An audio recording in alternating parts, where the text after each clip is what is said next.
tardes y bienvenidos a Todos Geopolítica. A estas horas, sepan que Italia se acaba de echar atrás. La presidenta, la primera ministra, Giorgia Meloni, recibe una llamada de Europa, del Banco Central Europeo, y le dicen: oiga, esto que quiere usted hacer con la banca y el impuesto a la banca no está el horno para estos bollos. Así que acaba de proponer de darle la vuelta a su propio impuesto. Una nueva propuesta que limita la cantidad que abonarán las entidades. Se podrían incluso liberar de pagar este impuesto. Podrían, si hacen las provisiones de capital suficientes sobre los préstamos realizados, es decir, si cumplen con lo que pide el Banco Central Europeo y un poquito más, ya está, ya no pagan el impuesto. ¿Se acuerdan el bofetón que fue esto para el mercado? De hecho, creo que podemos ver la Bolsa de Italia, creo que podemos ver Banca Monte dei Paschi di Siena, Unicredit. Vamos a mirar precisamente qué ocurre con los bancos. Ahí tienen a Banca Monte dei Paschi subiendo como la espuma, recuperando un terreno que perdió, evidentemente, cuando le dijeron que ahora, justo ahora está cayendo moderadamente un 0,25, pero ahí ven claramente en el gráfico, se ve la subida en cuanto se ha conocido que, vamos a ver también Unicredit, que el gobierno italiano se echa para atrás. Ahí lo tienen. Otros que hacen ejercicio al alza. El gobierno italiano se raja, no hay impuesto como tal a la banca. Bueno, lo hay, pero es casi ficticio. Si cumples una serie de provisiones, te libras de pagarlo. Polémica modificación tras polémica decisión que tomara en su momento Giorgia Meloni, cargando contra toda la banca italiana y diciendo que ya era hora de que se empezase a pagar para el contribuyente lo que la banca recibía y ganaba. Recuerdo además una entrevista en el Corriere della Sera, en el que poco más o menos decía que como no están subiendo y trasladando lo que ganan, no están pasándolos. Ellos ahora, al tener el Banco Central Europeo los tipos más altos y la tasa de depósitos más altos, por dejar el dinero quieto ganan dinero. Y no remuneran, sin embargo, a los depositantes. Y dice, si el depositante, si el cliente italiano no gana lo que debería de ganar en el banco porque el banco no se lo ajusta, impuestazo. Así defendió, como una especie de redistribución de la riqueza, Giorgia Meloni Huz, el reparto que iba a hacer del dinero. Y sin embargo, un par de llamadas después, ha decidido que no, que si haces las provisiones suficientes, esto ya no será. Las enmiendas que se han planteado al impuesto todavía tienen que ser aprobadas en el Parlamento. El gravamen se va a ir solo al 0,26% de los activos ponderados por riesgo a nivel individual en vez de al 0,1% del total de activos de banco. Solo al 0,26% y ponderados por riesgo. Si provisionas suficiente y evitas ese riesgo, se acabó, no pagas nada. Frente al 0,1% que ibas a pagar del total de tus activos, Insisto, las enmiendas son espectaculares. Las entidades pueden esquivar el abono a la tasa, le digo, haciendo esa jugada que les digo, o destinando hasta 2 veces de media más la cantidad que tienen para reforzar, un ratio de capital respecto a ese tipo de coberturas que se llama CET1 de las entidades bancarias. Dicen que al Estado esto le va a suponer unos 3.000 millones de euros. Frente a los 10.000 que esperaba, mínimo. Ya veremos. Giorgia Meloni echando marcha atrás, conociendo ya de primera mano cómo son las llamadas del Banco Central Europeo. El último al que le hicieron una de estas se llamaba Alexis Tsipras, y de ir a hacer una reforma espectacular a favor de los trabajadores, terminó haciendo la mayor reforma liberal de la economía griega hasta la actualidad, de toda la historia democrática de Grecia. Aunque claro, ahora están también viéndolas venir allí en Grecia y Mitsotakis no se está quedando corto. En fin, todo esto respecto a Italia, pero si me permiten, a esta hora en directo, la Corte Penal Internacional escucha las alegaciones de Rusia sobre el asunto de la invasión de Ucrania. Como Rusia no reconoce a esta Corte Penal Internacional, de hecho ha puesto hoy en busca y captura al presidente, a un polaco, que es quien preside esta Corte. Bueno, pues como no les escuchan, han mandado un abogado que es de origen chino. Curiosa la jugada de Rusia, para presentar una serie de alegaciones en las que dicen que no ha habido una invasión, sino la solución a un genocidio que se estaba produciendo en Ucrania. Desde Ucrania también han evidentemente argumentado que eso no tiene ni pies ni cabeza y que en realidad todas las justificaciones, dice, que utiliza Rusia para hablar de genocidio son posteriores a la invasión, y han ido allí sacando una serie de diapositivas. Nos vamos a trasladar hasta allí, escuchamos brevemente y continuamos con más asuntos en el mundo. Something for the merits. But the court did not say that this must always be the case. It does not have to be the case when the respondent is accused of abusing a right that manifestly does not exist under the treaty invoked. It cannot be the case when the applicant cannot openly and clearly state what that right is, and when the respondent does not claim any right. And it certainly cannot be the case when admitting the existence of the right would create an undefined exception to Article 2, Paragraph 4 of the UN Charter. In short, Articles 1 and 4 impose obligations on states. They do not create rights, and they most certainly do not confer a right to unilaterally use force or to recognize states within the territory of another state. Ukraine's submissions, based on an abuse of rights doctrine, must therefore be dismissed for lack of jurisdiction ratione materiae. Madam President, I now move on to what appears to be Ukraine's last line of argument, having failed to identify a right under the Convention for purposes of applying an abuse of rights doctrine. A more general reliance on the principle of good faith, as reflected in Article 26 of the Vienna Convention.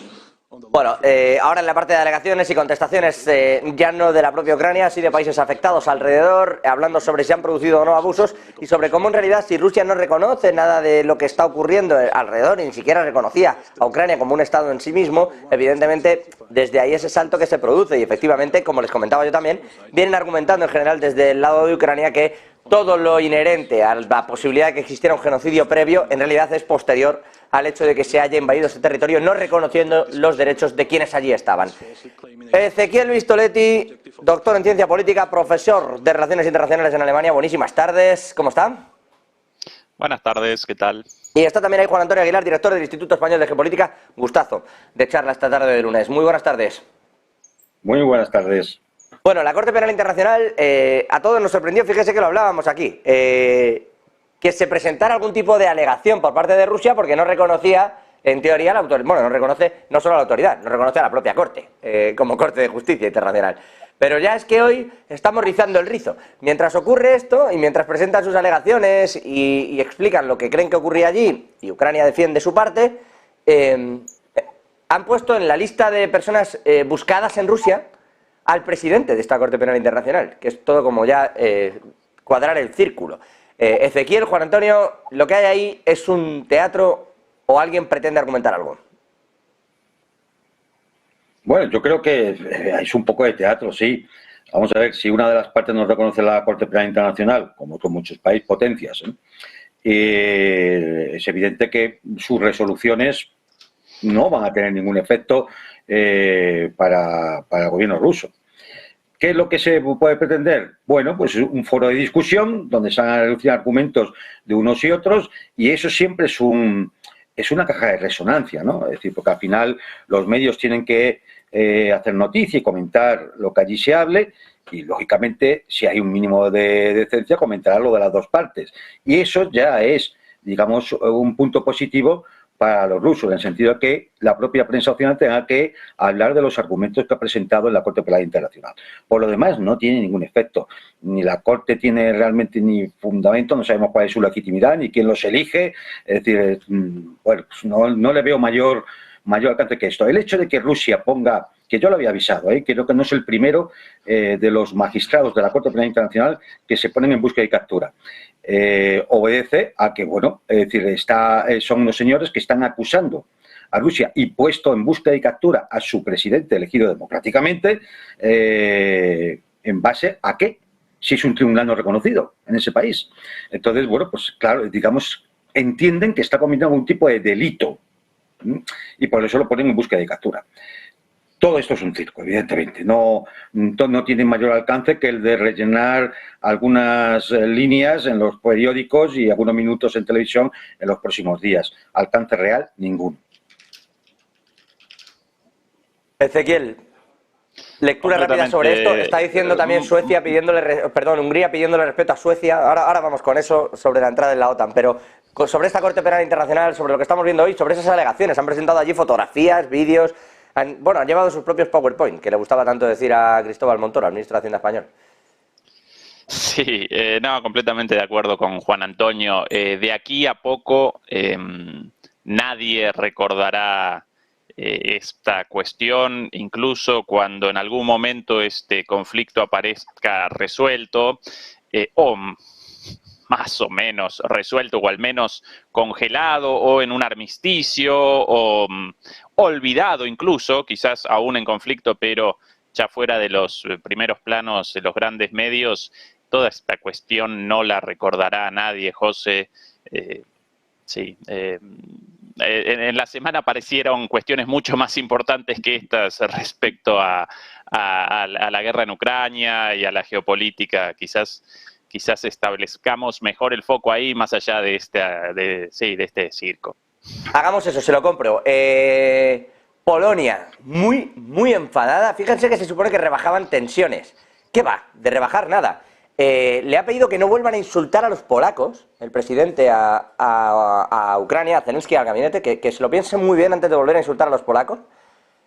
Ojo, porque aplaudieron y ahora le están echando la culpa al presidente del Parlamento de Canadá. Aplaudieron a un nazi dentro de todo este asunto, Trudeau y Zelensky, y claro, se está liando la mundial con este asunto.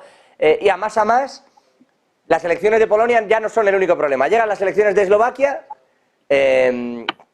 y se está a punto de presentar un tipo que tiene en su programa terminar con el apoyo material, armamentístico y humanitario a Ucrania.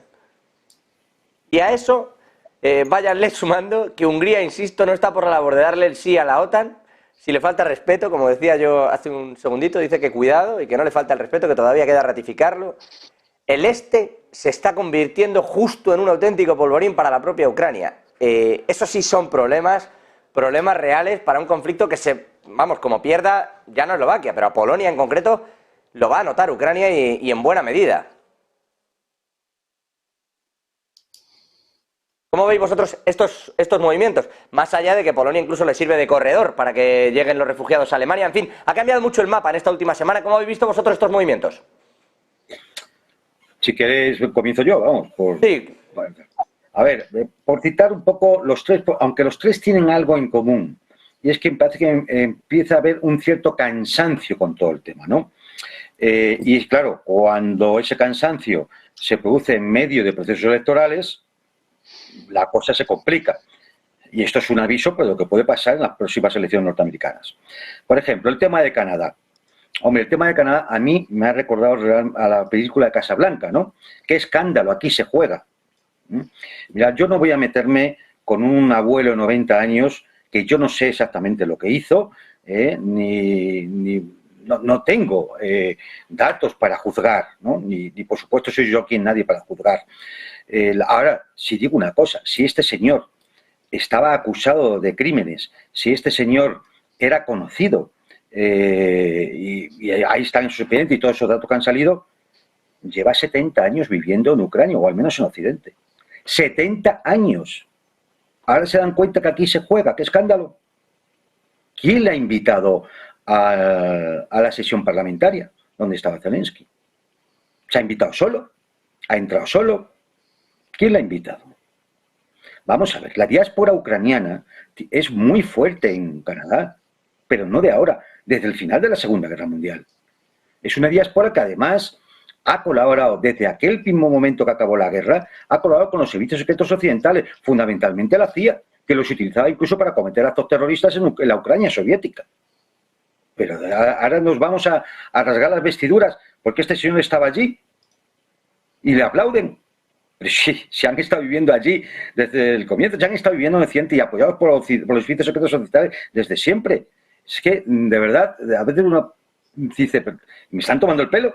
Es decir, entonces, a ver, pero es que es más grave todavía, que eso ya empieza a ser un insulto a nuestra inteligencia. Este señor luchó con los de bandera, con los nacionalistas ucranianos de bandera, en la Segunda Guerra Mundial.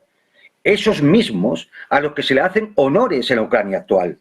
Bandera tiene estatuas ahora mismo, tiene cátedras, tiene, está reconocido como un héroe de Ucrania.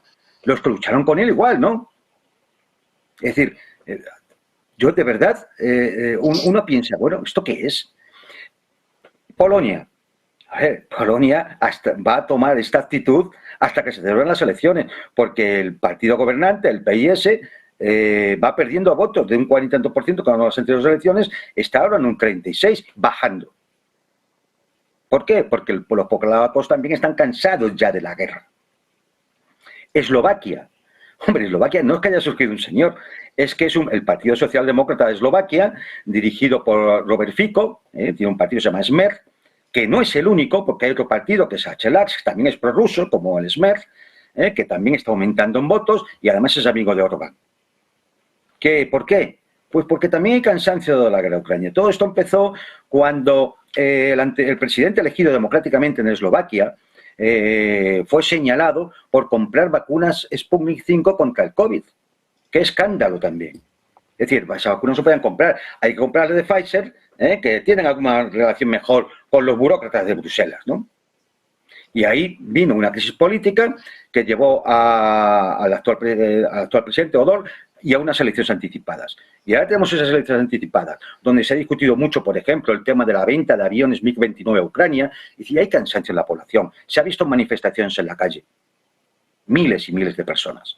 Entonces ahora nos encontramos, porque efectivamente, que en Hungría está resabiada contra la OTAN, por muchas diversas razones, porque la han presionado mucho, y contra la propia Unión Europea. Eslovaquia, que puede haber un gobierno prorruso. Nada, el 30 de septiembre son las elecciones. En Polonia, que tiene que mantener una posición para intentar recuperar algo de votos, porque si no, también va a caer el actual gobierno polaco, que es absolutamente pro-ucraniano, o al menos lo era hasta ahora. Y lo de Canadá, no es un escándalo. Esto ha sido lo que ha sido Occidente respecto a la oposición nacionalista ucraniana de bandera, que es la base ideológica de gran parte del actual régimen en Kiev. Entonces, bueno, son señales que nos van diciendo por dónde nos van a ir a discurrir y van a evolucionar las cosas en las próximas semanas y meses. Y sobre todo, lo que digo, es una señal de por dónde pueden ir las próximas elecciones norteamericanas. Pues vamos a verlo, porque, bueno, es verdad que por ahí se puede perfilar también. Y por ahí empezó a perfilarse Rand Paul la semana pasada. Si quieren que hablemos de eso, el congresista republicano que dijo abiertamente que consideraba que se estaba malgastando en corrupción el dinero de los contribuyentes norteamericanos. Es que la verdad es que la entrevista que tuvo en Fox fue bastante dura, el republicano. Fue más allá del más allá que suele visitar Donald Trump. En esa entrevista cargó contra la corrupción en Ucrania y dijo que es que se malgastaba el dinero allí y sin embargo se pedía que con un mal presupuesto no se ayudara a los funcionarios norteamericanos y que eso era difícil de comprender, pagar las pensiones de los de fuera y no las de los internos. O sea que ya ha empezado esa guerra de la que habla Aguilar. Vistoletti, sobre este asunto, sobre ¿hay cansancio, no hay cansancio? ¿Qué es lo que ha girado? ¿Qué moneda está girando en Polonia, Hungría, Eslovaquia? Comienzo por el papelón de Canadá.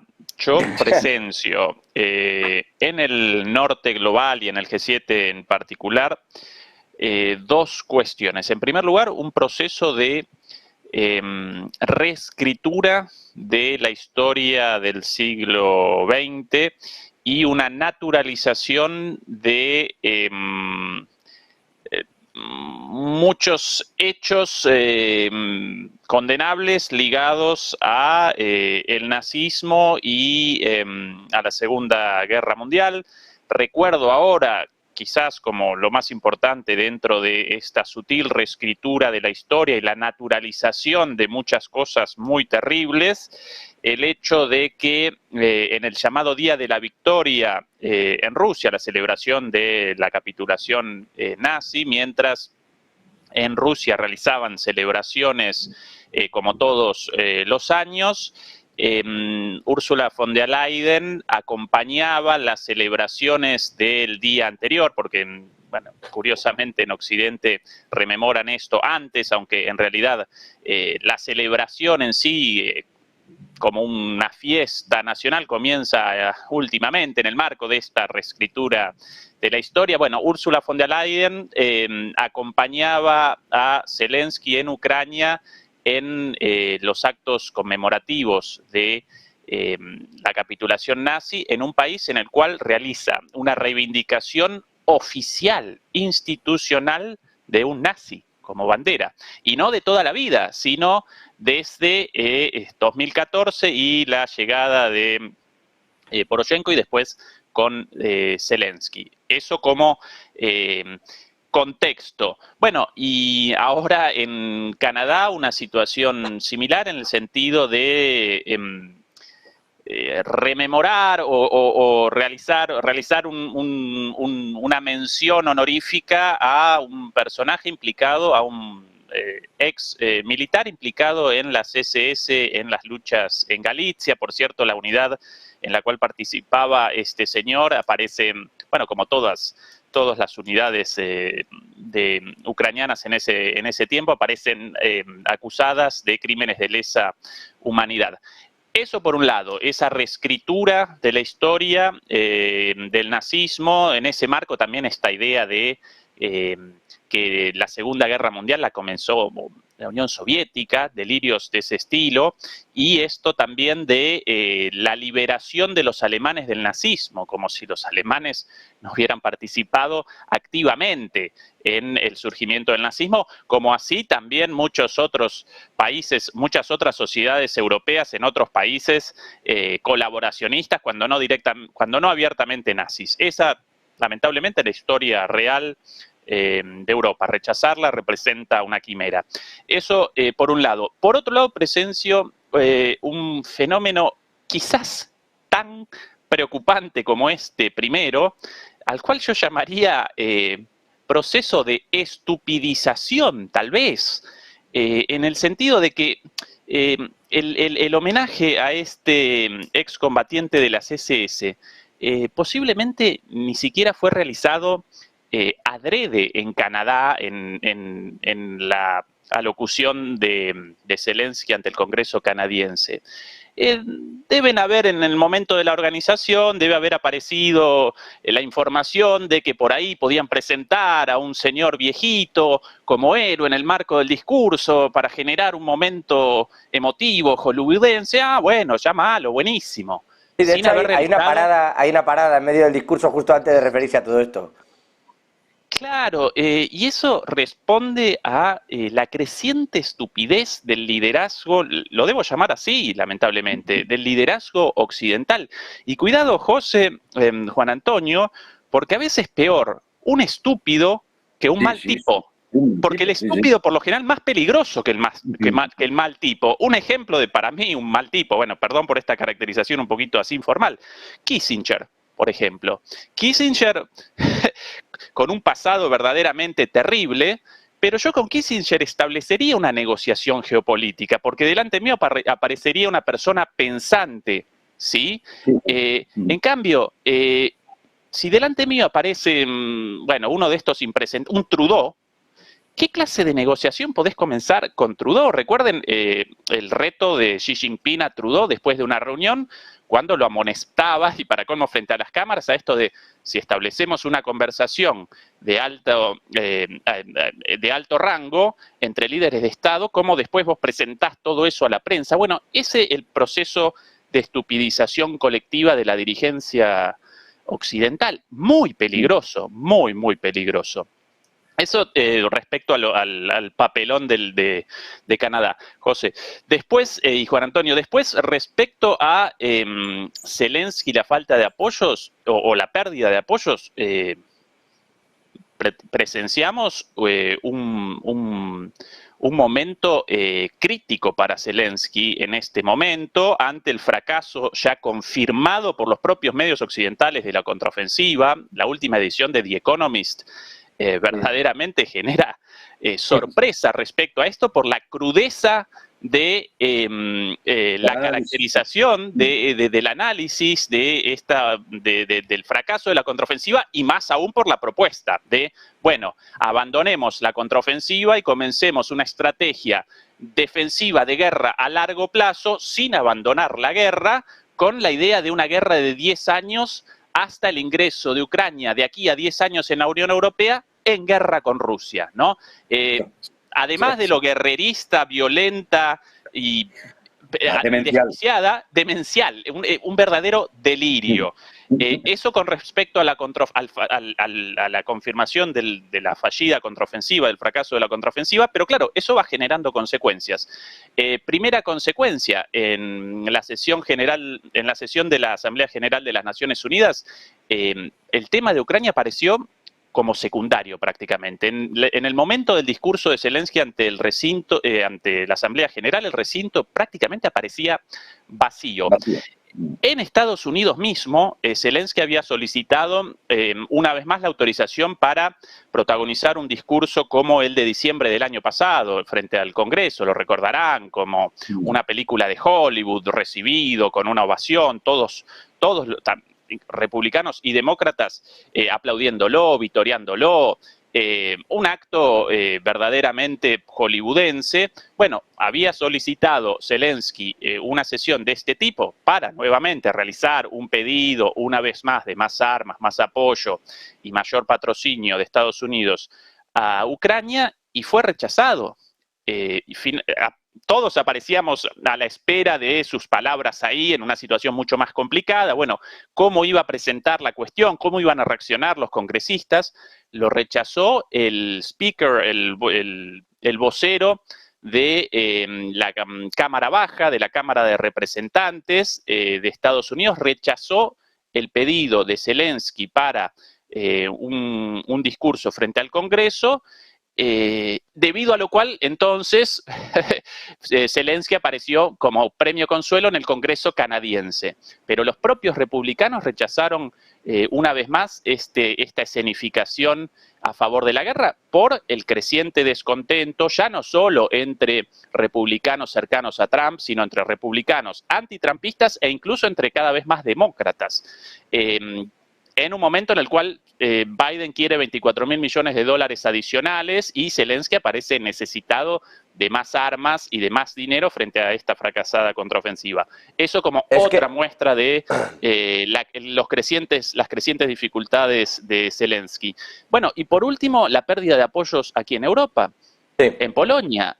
Algo predecible porque las protestas de granjeros polacos y agricultores polacos, naturalmente generan consecuencias políticas muy fuertes para el gobierno, porque un gobierno como el gobierno del PiS, esas las iniciales del partido Ley y Justicia, es un granero de votos, en Polonia, una buena parte del electorado desciende de los sectores agrícolas ganaderos, por sobre todas las cosas agrícolas en Polonia. Entonces, en algún momento el gobierno polaco, más aún en el contexto de elecciones, iba a reaccionar y reaccionó con el anuncio de que no va a despachar más armas, nada más y nada menos. Con lo cual, Zelensky aparece cada vez más entre la espada y la pared ante el fracaso de la contraofensiva y la pérdida de apoyos como consecuencia de eso. No, permítame el matiz. No dijo que no diera más, sino que cumpliría con los contratos que tenía y que los estaba cumpliendo, pero que a partir de ahí él iba a pensar, Polonia iba a pensar en su autodefensa, porque se estaban quedando sin armamento, pero que los contratos sí los iba a cumplir, que es que hubo como una alarma primera en la que se sugirió como que se iba a interrumpir el envío de municiones y salió Polonia a decir, cuidado, que nadie dude de nuestra solidaridad, de lo que venimos haciendo. Comprometido sí, pero de aquí en adelante no más, concentración en sus propias Fuerzas Armadas y después una respuesta en un acto proselitista de cuidado con mancillar el honor de los polacos, esto en respuesta al primer dardo de Zelensky durante su discurso en la Asamblea General, esto de generan una novela con el asunto del grano, aparecen solidarios, pero después ayudan a Rusia, lo cual, recordemos el ámbito, de alguna manera, el horizonte de sentido de estos señores en su rusofobia total. Una acusación de ayudar a Rusia para ellos representa algo así como un insulto a tu madre, más o menos, ¿no? Una cosa así. Pero yo, más allá del nivel al que te lo quieras tomar, parece poco diplomático que uno de los países que más se ha volcado en ayudarte reciba en la Asamblea General de Naciones Unidas un toque de atención por insolidario contigo, ¿no? Parece poco...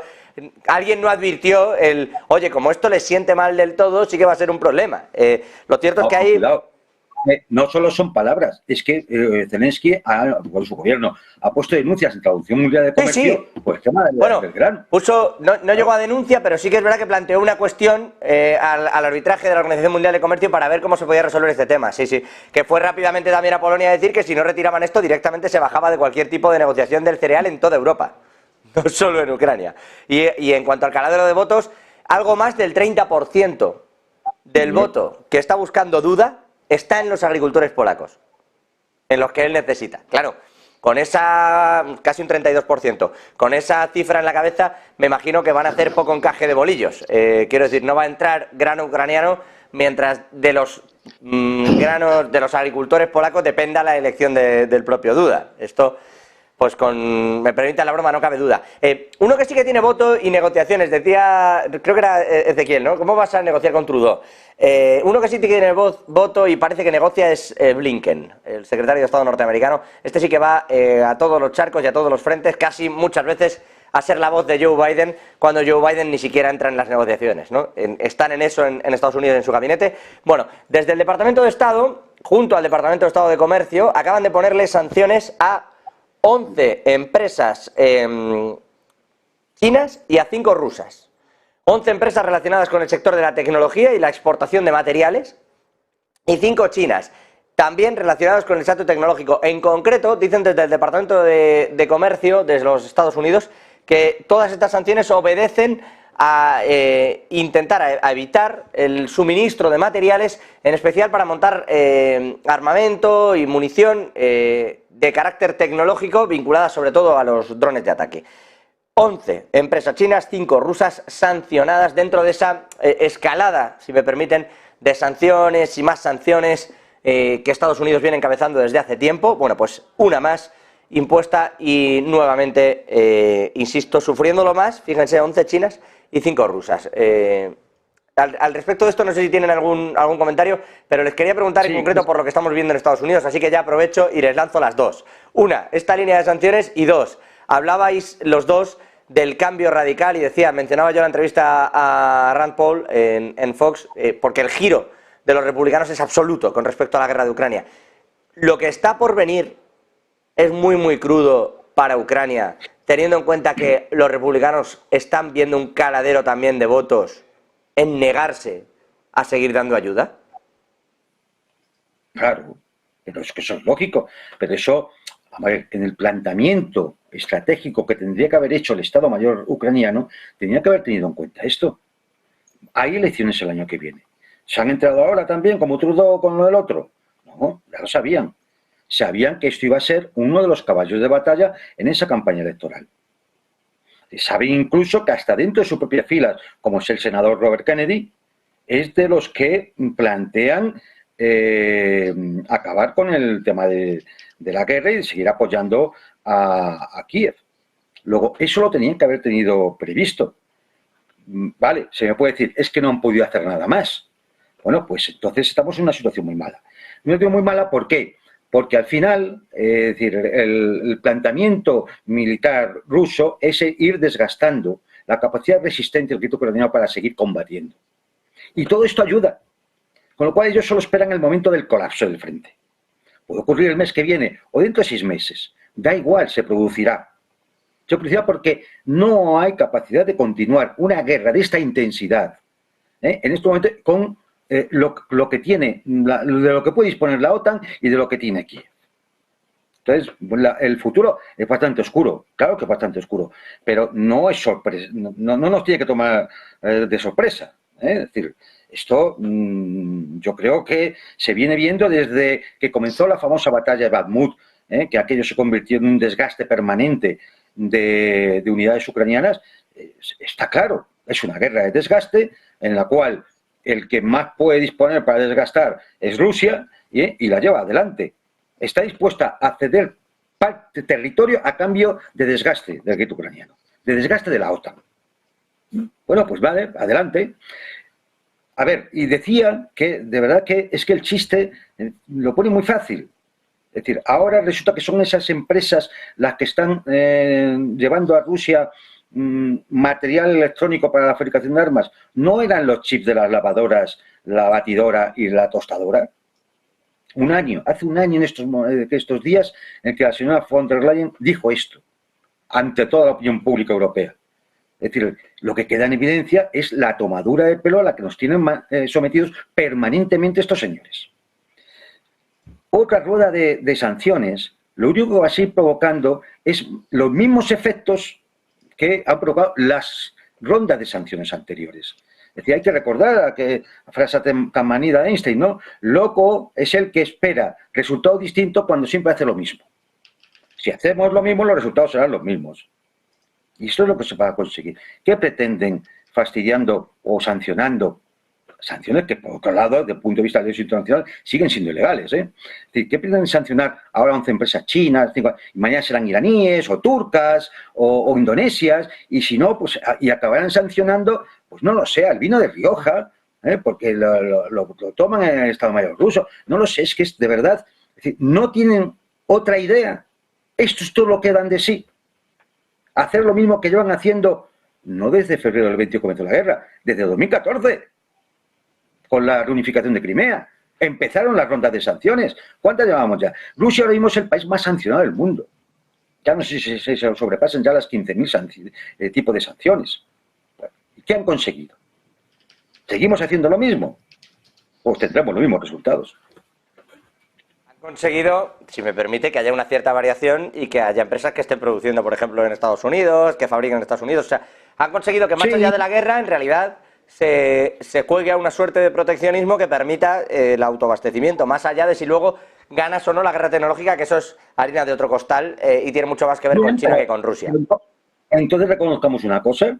El 22-24 de febrero de 2022, el señor Putin le pegó una patada al tablero geopolítico y aquí se acabó la aldea global, la globalización económica, etcétera, etcétera. Se acabaron muchas cosas. Bueno, pero y entonces, lo que parece evidente eso, ¿no?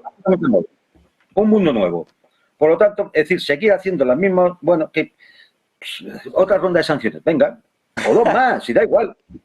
Ezequiel, al respecto, Sí, yo no sé si es lo mismo o no es lo mismo, pero desde luego que ha cambiado el panorama y hay proteccionismo, 600.000 millones de dólares después en Estados Unidos, parece evidente. Parece evidente, claro. A propósito de el efecto de las sanciones contra Rusia y del Financial Times, al cual recién recordábamos por este artículo de repensar, tiempo de repensar, ¿no? Respecto a la confesión del fracaso de la contraofensiva. Artículo de ayer del Financial Times, nada más y nada menos, con un análisis a partir de un instituto de análisis energético, con un análisis de los ingresos por exportaciones de petróleo de Rusia. En el último análisis de esta compañía llamada KPLER o Kepler en inglés, o Kepler, bueno, una cosa así, las exportaciones de Rusia de petróleo hasta ahora presentan un aumento del 50%. Hasta el inicio de esta primavera boreal. Dicho por el Financial Times, con lo cual, evidentemente, las sanciones no solamente generaron un efecto inverso al buscado con respecto a Rusia, sino que además generaron un terrible efecto en Europa.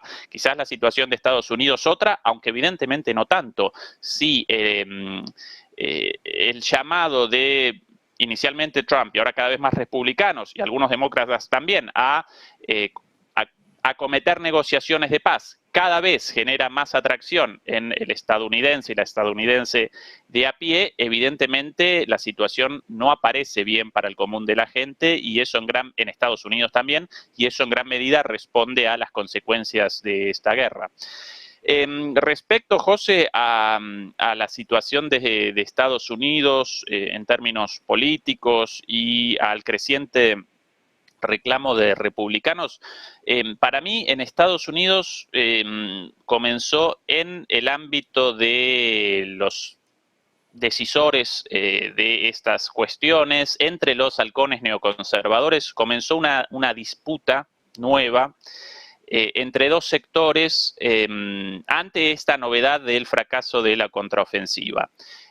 Uno de estos sectores, yo lo caracterizaría como el de los halcones duros, ¿sí? No, Con Victoria, aunque fundamentalistas los dos, Juan Antonio, en gran medida, pero sí, con, bueno, Victoria Nuland, quizás la más famosa de ellas, con esta idea, el otra propio vez. Blinken, ¿eh? Sí, el propio Blinken. Bueno, no, pero para mí ahí apareció un matiz, Juan Antonio, José, y realizo una comparación entre este editorial del Financial Times, obviamente coordinado con los halcones neoconservadores de Estados Unidos, de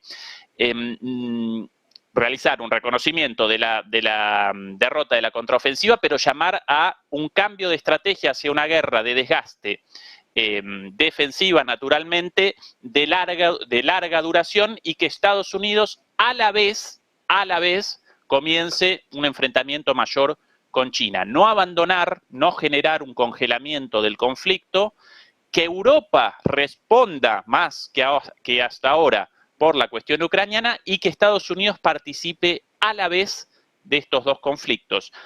Por el otro lado, en mi opinión, aparece una nueva propuesta de los halcones blandos, en realidad de blandos nada, sencillamente una diferencia estratégica, con Sullivan como uno de sus promotores y para mí también con Blinken, y realizo esta diferenciación a partir del discurso promovido hasta el hartazgo por el propio Blinken de hace una semana en la Universidad Johns Hopkins. Presentó un discurso Blinken en la inauguración del nuevo edificio de la Universidad Johns Hopkins, ahí a pocas cuadras de la Casa Blanca.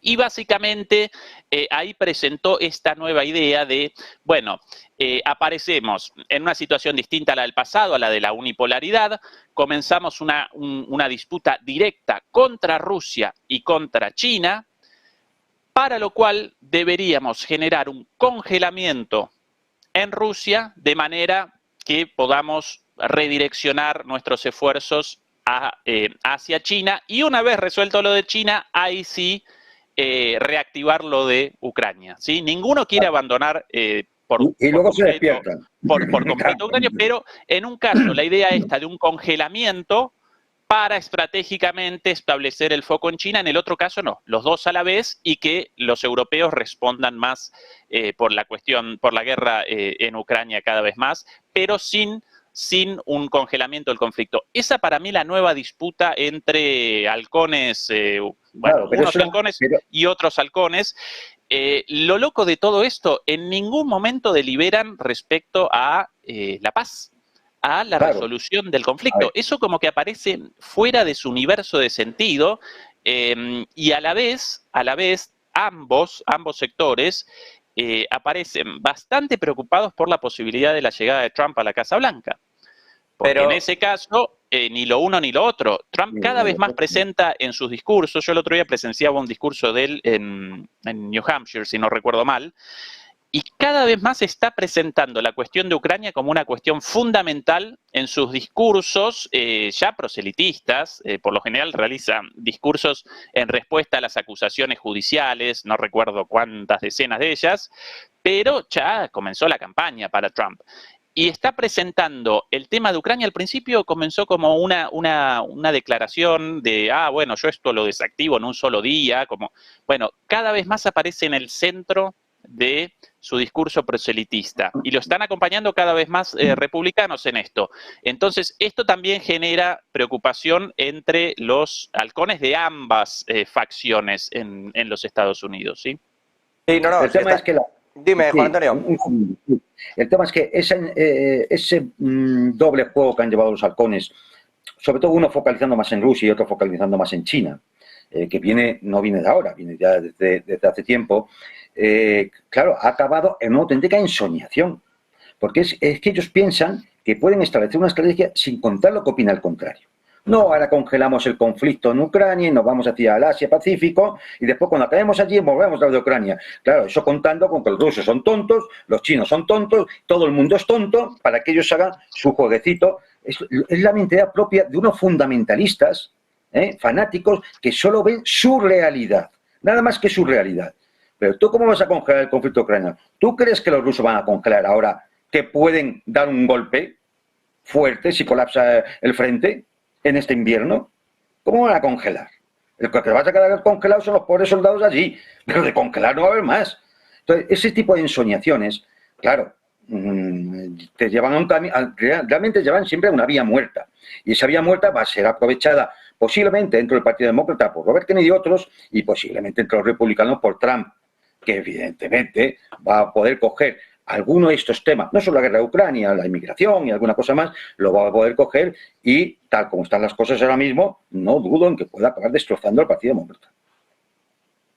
¿Qué pasa? Sí, vamos a ver cómo gestionan este asunto, pero como comentáis, ya está colado en la agenda republicana como un no. Quiero decir, presentándolo como la captación de votos pasa por parar aquello. Entonces vamos a ver también cómo se desarrolla esto. Por lo pronto, yo no sé si va a ser largo o no el conflicto, pero va a llegar hasta las elecciones, seguro. Si me permitís, voy a hacer... tú fíjate que se puede llegar a unas elecciones donde los republicanos planteen que ellos son los que traen la paz, ellos son los que traen la paz a Europa, la paz al mundo, y encima vamos a hacer América grande de nuevo, ¿no?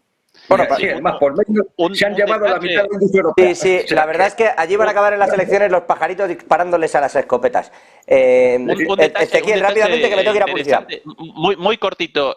Respecto a los discursos de Trump y a los cambios en los últimos tiempos, una cosa para mí muy interesante, cada vez más en su perfil electoral está presentando cuestiones sociales.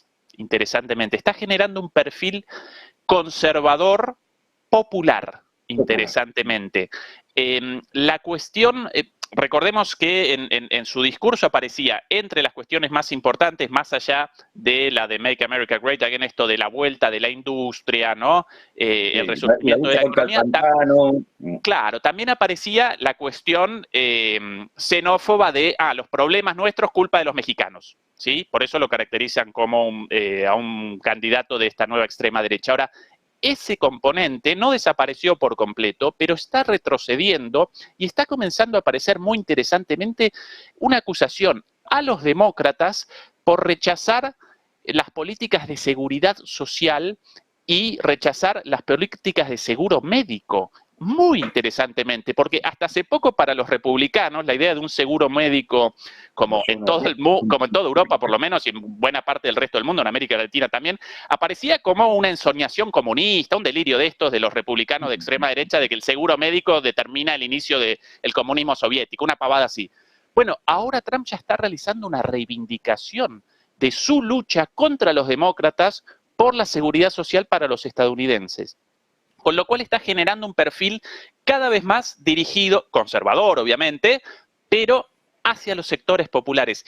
Esto es un cambio súper interesante en la sociología interna de los Estados Unidos. Perdón. Sí, no, si es que pasa eso, que hay un viraje absoluto entre una cosa y la otra y vamos a ir a las elecciones, se van a enfrentar los mismos y nos va a parecer que han dado la vuelta a los programas. Marta Vilar, antes de irme a elecciones... Parlamento Europeo, Christine Lagarde, presidenta del Banco Central Europeo, tratando de explicarnos a todos que, bueno, la economía está mal, pero puede que no haya sido el final de las subidas de tipos de interés. A lo mejor hay que seguir por ahí. ¿Qué está diciendo la presidenta del BCE en el Parlamento Europeo esta tarde? Pues muy interesante, una de las últimas cosas que nos ha trasladado, José, y es que ha hablado del efecto que tiene la política monetaria en la inflación, y ya lo contabilizan, ya cifran exactamente cómo va a bajar la inflación o cuánto va a bajar la inflación de 2022 a 2025 gracias a las subidas de tipos del Banco Central Europeo. Bueno, pues dice Christine Lagarde que en esos 3 años, 2022 a 2025, la inflación habrá bajado gracias a la subida de tipos solo un 2%, 200 puntos básicos, lo decía así. Pero también se debe a que la política monetaria ha tenido consecuencias. Es que ha tenido un cierto impacto. Si en ese periodo de 22 a 25, estimamos que la contribución de la política monetaria será como mínimo del 2% de la reducción de la inflación de forma regular. Así que la política monetaria también funciona. Y yo creo que funcionará más y más a medida que la naturaleza de la propia inflación se transforme en una inflación mucho más interna, mucho más asociada con los servicios y que, por tanto, tenga como componente clave los salarios, pero también la manera en que los márgenes en el mundo corporativo dan cabida a los salarios, que es una cosa que ahora estamos empezando a ver por fin. Todo eso es lo que cree Christine Lagarde, que va a contribuir la subida de tipos a bajar la inflación en 3 años, desde el momento en el que la inflación se situó en el pico, 10,6%, hasta cuando creen que va a bajar al entorno del 2%, del objetivo del Banco Central Europeo. Es decir, una bajada en ese tiempo de un 8%, 800 puntos básicos. De esos 800 puntos básicos, 200 van a venir de la subida de los tipos de interés. Es decir, que bueno, el Banco Central Europeo no va ni siquiera a contribuir con la mitad de la caída de la inflación. Y eso, que los tipos de interés han subido mucho y han afectado a muchos. Que efectivamente, esa es la lectura. No van a contribuir a la mitad de la caída de la inflación, Marta. Bueno, se darán cuenta en algún momento que el asunto energético y que haya una guerra y más cuando lo hemos convertido en una guerra fría, influye. Como solemos decir aquí, si tiene patas de pato, pico de pato, plumas de pato y hace cuac, normalmente es un pato. Marta Vilar, con Christine Lagarde del Parlamento Europeo, gracias. Nosotros vamos a frenar un minutito, de verdad, no tardamos nada y regresamos para ponerle el broche a todo esto de la mano de Ezequiel Vistoletti y de Juan Antonio Aguilar. Hasta ahora mismo.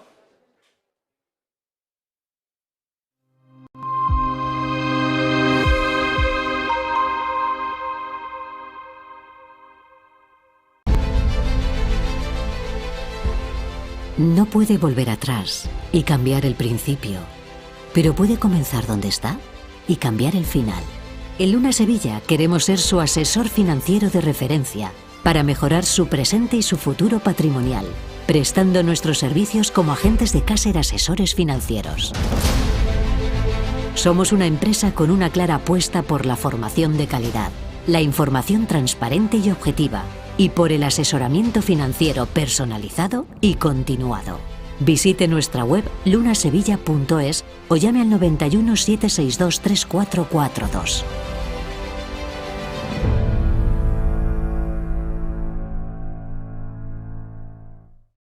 ¿Se puede poner a prueba vuestra tecnología de trading? Sí. ¿Y vuestra ejecución funciona al milisegundo? Sí. ¿Y vuestros spreads están entre los más bajos del mercado, no? Si quiere, puede probar nuestra primera vez. Es difícil encontrar un broker que cumpla con todas sus expectativas. O quizá no tanto. Active Trades, broker online desde 2001.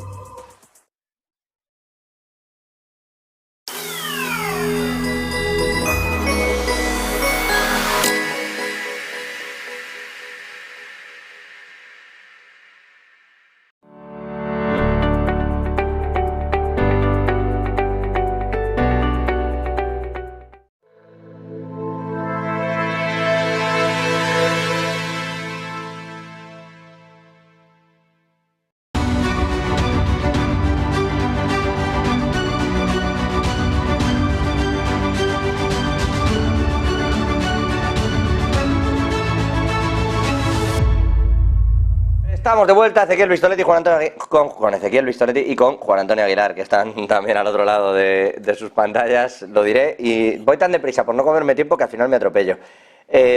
A los dos, os iba a comentar, por cerrar ya todo esto que estamos viendo y viviendo, que no está siendo poco, hay un asunto que me preocupa, ya que estábamos hablando de Estados Unidos, y es que viene el impeachment. Viene que está ahí, que poco a poco va a llegarle. Lo registraron ya los republicanos, encabezados entre otros por el portavoz, por el señor McCarthy. ¿Qué creéis que va a pasar aquí? Porque normalmente el impeachment es un juicio político en el que tú dices muchas cosas, el otro se defiende un poco, de aquí no sale nada o rara vez se judicializa y el que se defiende, como tiene mayoría en algún sitio, frena el impacto final. Pero la realidad es que de aquí pueden salir muchas cosas, entre otras porque están basadas en un informe del FBI que dice que la familia de Joe Biden, la familia Biden, vaya, ha percibido más de 20 millones de dólares desde cuentas en el extranjero, sin que esté claro el por qué ni el dónde, ni el origen primero de esas transacciones. Lo cual es, bueno, pues algo bastante crudo, como para que te lo planteen a las bravas en la Cámara de Representantes. ¿Qué creéis que va a pasar en ese impeachment? A ver, yo creo que hasta ahora han salido suficientes indicios de que ha habido tramas, por llamarlo así de alguna forma, corruptas o de intereses y de privilegios por influencia, etcétera, con el hijo de la familia Biden. Ha afectado también a sus otros hijos. Él parece que también estaba en esas agendas y en esos ficheros y en esos correos electrónicos del famoso ordenador portátil de Hunter Biden.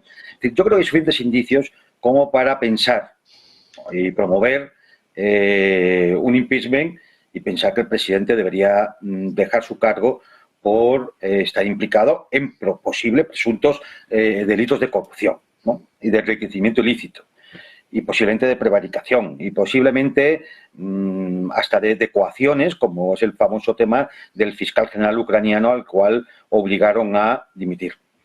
Bien, hay suficientes indicios. Otra cuestión es que sabemos de la inmunidad que tiene un presidente, necesita que sea de alguna forma señalado en ese impeachment por las dos cámaras, la mayoría de las dos cámaras, para poder seguir adelante un juicio, y eso es muy difícil que se produzca. Como tú has señalado, siempre alguno de las cámaras está dominada por el partido que gobierna. En este caso, las cifras salen para los demócratas en el Senado, donde creo que me da la sensación que son 2/3 de los senadores los que tendrían que votar la destitución del presidente. Entonces, posiblemente esto, repercusión, y más con el tiempo que queda, que ya estamos hablando de un año, hasta las próximas elecciones, lo veo poco factible. Otra cosa es el efecto que va a tener en esas elecciones. Porque recordemos una cosa, las elecciones son en noviembre, pero hay toda una campaña electoral que se celebrará en octubre, septiembre, y hay una precampaña, y hay unas primarias, donde se tienen que decidir qué candidatos va a presentar finalmente cada partido a esas elecciones presidenciales. Y posiblemente no, ya el problema no sean ya las propias elecciones, que vamos a ver si Biden logra conseguir que el Partido Demócrata confíe en él para ser el candidato a la presidencia y no le salten otros posibles candidatos demócratas, teniendo en cuenta todo esto del impeachment y de lo que va saliendo, ¿no? Es por donde yo creo que los republicanos quieren presionar. Es decir, ellos creo que quieren tocar la tecla de que todos los candidatos demócratas queden muy desgastados ya enfrentándose entre sí en las primarias. De tal manera que el candidato que luego llegue a enfrentarse posiblemente con Trump o con otro, ya vaya muy desgastado.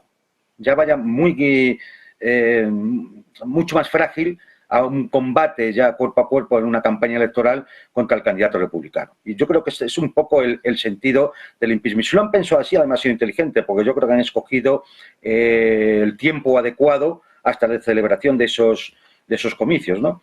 No sé si ha sido casualidad o lo han pensado o es cuando realmente la investigación ha ido apareciendo y los datos se han ido haciendo evidentes, ¿no? Pero esto pone a los demócratas en una situación muy mala, entre otra cosa porque además Kamala Harris no va a poder ser candidata, es decir, lo estamos viendo que toda su carisma y todo se ha hundido, es decir, y claro, pues nombres demócratas ahora mismo solo se nos ocurren algunos y son bastante... a ver si volvemos a ver un linaje Kennedy. Claro, por eso digo, es decir, pero es que los que son bastante gamberrillos para ellos. Es decir, un Robert Kennedy que se ha opuesto, entre otras cosas, a la guerra de Ucrania, no sé si eso es lo que le va a interesar a la oligarquía que está detrás del Partido Demócrata. Bueno, lo vamos a ver porque esos también quieren reconstruir Ucrania una vez termine. Brevísimamente, que me quedo casi sin tiempo, Ezequiel Vistoletti, valoración de todo esto, ¿qué crees que va a pasar en el impeachment y cómo ves la situación en Estados Unidos? De acuerdo con Juan Antonio, rara vez, si no recuerdo mal, en ninguna oportunidad un impeachment determinó formalmente la renuncia, la dimisión, la salida de un presidente de Estados Unidos, incluso en el caso de Nixon, quien presentó él la renuncia, si no recuerdo mal. Sí. Pero también recuerdo la historia de las consecuencias políticas de los impeachments, de estos procesos. Recuerden la de Bill Clinton, por lo de la famosa Mónica Lewinsky y el famoso Habano. Bueno, el propio Trump. Bueno, pero ahora Biden. Lo de Trump le tiene puesto en más de 139 cargos, ¿eh? Sí, no, pero el impeachment durante su primera presidencia. Sí, pero que digo que de aquellos barros del impeachment le cayeron 33 cargos, luego le han ido sumando otros, pero de aquel mismo impeachment luego le han ido sacando delitos posteriores, ¿no? Claro, pero ¿cuál es la principal consecuencia de ese impeachment, José? La no reelección. Eso es. Es el objetivo de los impeachment, es cercenar el capital político de un candidato, y para mí esto ya comenzó a generar consecuencias en cuanto a Biden, tanto en el apoyo a Ucrania como en la equiparación de Trump. Ahora ya no aparece un candidato con procesos de impeachment y con procesos judiciales, sino dos candidatos en las mismas situaciones, Biden también. Y por otro lado, esto en gran medida determina un cambio en la política estadounidense, esto de impeachment para acá, impeachment para allá, proceso judicial contra uno, proceso judicial contra otro, de luchas a todo o nada entre estos dos sectores políticos, e incluso la posibilidad de, ¿cómo llamarlo?, un retroceso democrático a una situación propia de las republiquetas bananeras, esto de presidente o candidato derrotado, candidato a la cárcel. Porque si en el caso, Trump aparece ahí, cerca de la cárcel, entre la presidencia y la cárcel. Ahora, en el caso de una victoria de Trump, ¿Trump no va a recordar todo lo sucedido? Muy probablemente comience lo contrario, una persecución judicial contra Biden. No porque todos presentan, a todos los acompaña un armario repleto de cadáveres, así que lo de comenzar persecuciones judiciales solamente representa una decisión, porque todos cometieron actos de corrupción. Así que la cuestión simplemente la decisión. Bueno, queremos comenzar la criminalización y la judicialización de la oposición o no. Y esto ya representa una realidad en la política estadounidense y para mí una muestra de su decadencia como poder ahora en lo interno. En eso están justo y judicializándolo prácticamente todo. Ezequiel Vistoletti, Juan Antonio Aguilar, un placer. Me voy que me he quedado sin tiempo, me estoy comiendo ya lo que no debiera. Abrazo fuerte para los dos. Hasta la próxima. Gracias. Chao. Nosotros seguimos, bueno, actualizando todos los detalles de la realidad económica aquí en Negocios Televisión. Hasta ahora.